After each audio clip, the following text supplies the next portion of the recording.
In terms of today's topic, the topic which I choose is first of all the corporate function, corporate finance function, because we all belong to, I believe, in the finance field. And the role of corporate finance in the strategic business unit. When you go to the corporate world after your academics, you will hear this word again and again, SBUs.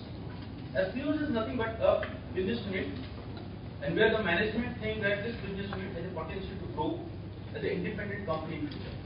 So the initial stage is a small part of the business, and we say there is a strategy to grow this business, that is a strategic business unit. So what I am going to talk about is mainly what is the corporate finance role in this strategic business unit and how we take part in our day-to-day affairs. Financial analysis and reporting, that includes costing, compliances. Compliances means all the compliances, either it's a Factory Act or it's a Companies Act or it's the Income Tax Act or Excise Act. Normally, we are burdened with all the compliances. Secondly, in legal, merger acquisition. Implement financial process and controls. This is most important because when we do business, there is a pressure between the business heads and the finance, because business heads will also like to have flexibility in their operations. When I talk of flexibility, to give an example, I want to sell, suppose 100 rupees material to someone. Who will evaluate the credit risk if my business head want to give a credit to the gentleman? Normally, in a bank, when you go and want to borrow money, there will be complete credit control process. In the corporate world, we face the dilemma where business heads take a call to sell and take the credit risk, but as a corporate, we don't want to do the credit. So that's where we have a lot of dilemmas, fighting with the business heads and finance controls. But these controls are very important. At least you should have internally some process controls so that your reporting is exceptional. So what ultimately ends up is you may deviate on certain procedural practices, but this is recorded as a exemptions, and that exemptions are approved by the senior most officer. So that's how we work. In risk management, one of the very important topic now, because now every listed company has to have a risk document, and that is presented in the board of directors meeting every quarter. So that's a new, I think last 2 years this is in place. So that's also a very important role for the finance function. In terms of managing resources, what exactly we do in the corporate world? We borrow and invest money. We develop the relationship with the banks, lenders, rating agencies. The ratings basically you get yourself rated, your finances rated, your strength.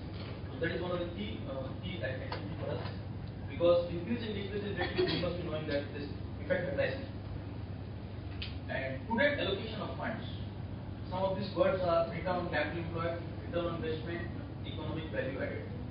What we are saying here is in a SBU concept, and particularly when there are more than 3 or 4 SBUs, you will see some of the SBUs are performing very well. Some of the SBUs are non-consistent, and actually they are deleting value. They are making losses. As a finance function, the role which come to us is to highlight the management that these are the business where we are losing money, these are the business we are earning money, and we need to take a call. Ultimately, is there a roadmap for the business which are incurring losses? Is there a roadmap that is 1 year, 2 years, 3 years? When will it start generating money? So as a finance head, we come up in the meetings and we ask questions to the business heads. That Mr. So, when you put up this project and you put up this plan, you had this much of revenues, this much of profit. Your actual performance is this. What is the roadmap? That's why we judge the competency and the confidence of the business heads. So one of the key roles, the chapter which we are discussing today of a corporate finance role, is to see the prudent allocation of funds in the various business units. Otherwise, what will happen on the combined level? While 3 units are making profit, 1 unit may make such a huge loss that the efficiencies of 3 units or the growth of these 3 units will be, you will not be able to fund the growth initiative of those units. So it's very critical. This is one of the key roles which we do in the corporate finance world. In terms of the working capital management, this is also one of the important things.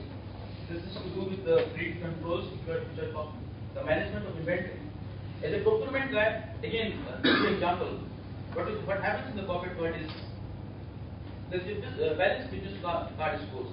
What does this mean is at the beginning of the year, each employee is given his 5 key roles and marks, so that at the end of the year he is evaluated on those marks. So his performance bonus or his increment